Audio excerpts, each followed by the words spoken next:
Catastrophic and dark secrets of the ancient pyramids in Egypt.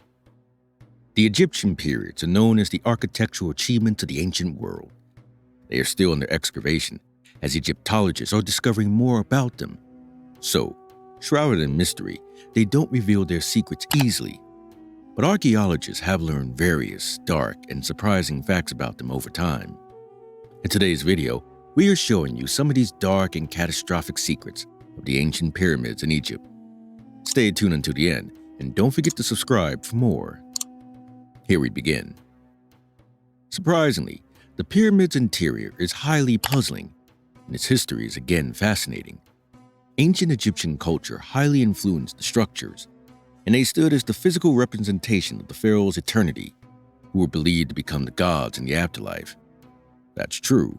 To prepare for their journey for the next world, the pyramid tombs were built and filled with essentials that the ruler would require to sustain in another world.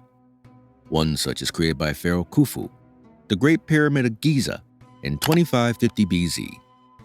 The pyramid was built with 2.3 million limestones, as well as granite blocks. The ancient structure and beauty also offered a new take on the burial chambers.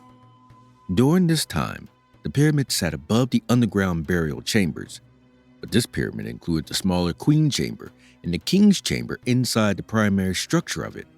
Also, his son Khafre built the second pyramid in 2520 BC, while Pharaoh Menkaure designed the third in 2490 BC. These three pyramid structures together formed a unit equivalent to the mysterious and charming parts. All pyramids are not equal in size, height, and top. Like all different building types, there are distinct phases in constructing the pyramids. The earliest is in the pointed ones and are flat. Various examples were found in the vast Sahara burial ground in Memphis, the capital of ancient Egypt.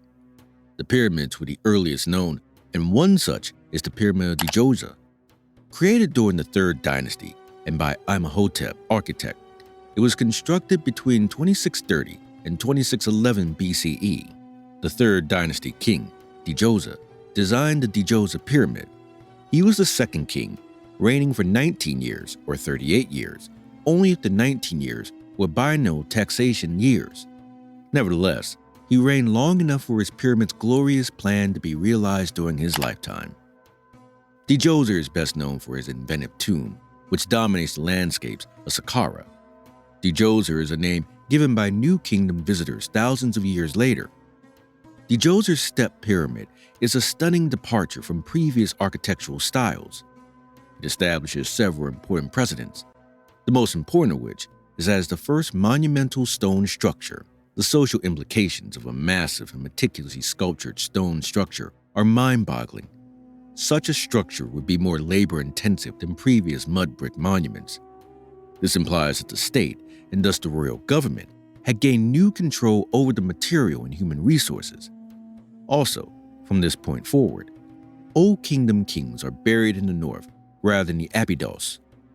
Although Djoser's pyramid complex plan differs from later complexes, many elements remain. The step pyramid serves as a precursor to later pyramids of the 4th, 5th, and 6th dynasties, including the Great Pyramid of Giza.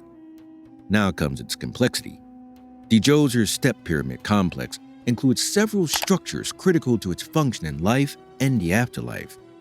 The symbolism of the step pyramid form, which did not survive past the 3rd dynasty, is unknown. It has been suggested that it may have been a monumental symbol of the crown, particularly the royal mortuary cult, because 7 small step pyramids were built in the provinces.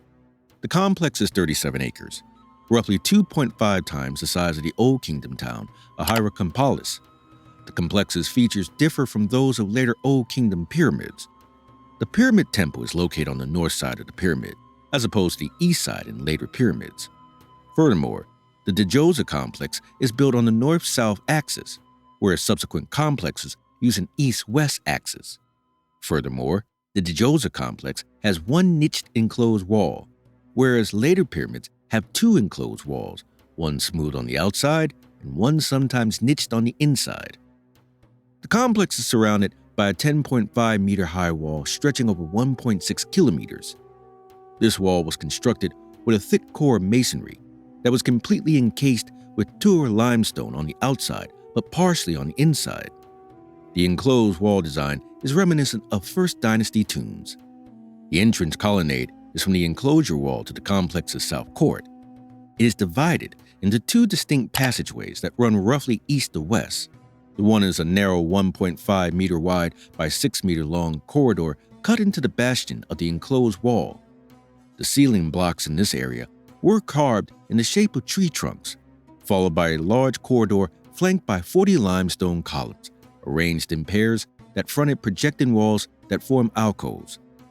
A trench surrounds the Djoser's pyramid complex dug into the underlying rock before the enclosure wall. The trench is the largest structure of its kind in the Memphis necropolis, measuring 750 meters long and 400 meters wide. It is designed in a rectangular shape and is oriented north to south. The trench resembles a hieroglyph, representing a house's floor plan. In places, the trench divides into two sections with distinct entrances. These make accessing the enclosure wall more difficult, indicating that it is a safety measure. The pyramid also has various other complexes that make it unique, and now it's considered one of the oldest monuments worldwide, made of masonry, and it is not pointed. Instead, it is a stepped pyramid where Imhotep had Egyptian tombs of diminishing size stacked on top of each other. As per Egyptologists, the stars were the guiding force behind the construction of pyramids. They were aligned with the help of astronomy. How? The Big Dipper and the Little Dipper aligned the pyramids in the north to south direction. The measurements were so accurate that they only had a margin of error of around 0.05 degrees. Moreover, it is now possible to date the pyramids using astronomical records. These types of pyramids are typical of ancient Egyptian civilization. They are smaller and oscillate between 10 to 17 meters high, but are not tombs. Instead, they were worshipping or simple monuments that now define the presence of Pharaoh. There are around 8 provincial pyramids, including the Pyramid of Elphatine, the Pyramid of Nagata, the Pyramid of Sinki, and the Pyramid of Sila. What was their purpose? The reason why they were built is still unknown and is not a surprising thing, but there is something that proves its role. These would be cult pyramids that are based on the religions developed in Egyptian civilization beginning in the Neolithic period and spread during the Third Dynasty. The pyramid's shape, pointing to the sky, would serve as a religious symbol for future pyramid burials, helping to spread the new religious doctrine based on solar doctrine. Or, more likely, they would be reminders of royal power in the provinces so that the people could always remember the pharaoh's power, even in places far from the central power. Numerous technological proposals could potentially aid in discovering the mysteries of the Great Pyramids. For example, scientists announced in 2017 that they had used particle physics to look inside the pyramids and discover a massive cavity over 100 feet, 30 meters. Scan Pyramid's Big Void's purpose is somehow unknown, but its dimensions are very similar to the Grand Gallery, which leads to what was once Pharaoh Khufu's final resting place. This technology used to make this incredible discovery is known as muon radiography. Muons, known as unstable subatomic particles similar to electrons but with a much larger mass, are used by scientists to pierce through the pyramid's tough exterior and help map what lies inside. Muons are produced when cosmic rays, high-energy particles emitted by the sun, collide with atoms in the Earth's atmosphere. Muon's ability to penetrate solid objects without being affected is useful. To map the pyramid, a physicist from Nagoya University, Kunihiro Morishima, placed several muon detectors inside the Queen's chambers, the Great Pyramid's lowest known chamber, and left them to collect data for several months in 2015. Muons are highly penetrative and pass through empty spaces more easily than they do solid objects. As a result, they lose energy but are not absorbed by the object, allowing them to be easily detected. In the case of the Great Pyramid's cavern, he detected more muons than you would expect if they traveled through a completely solid surface, indicating a significant amount of space deep within the pyramid's interior. What do you think about these secrets? Share with us in the comments below.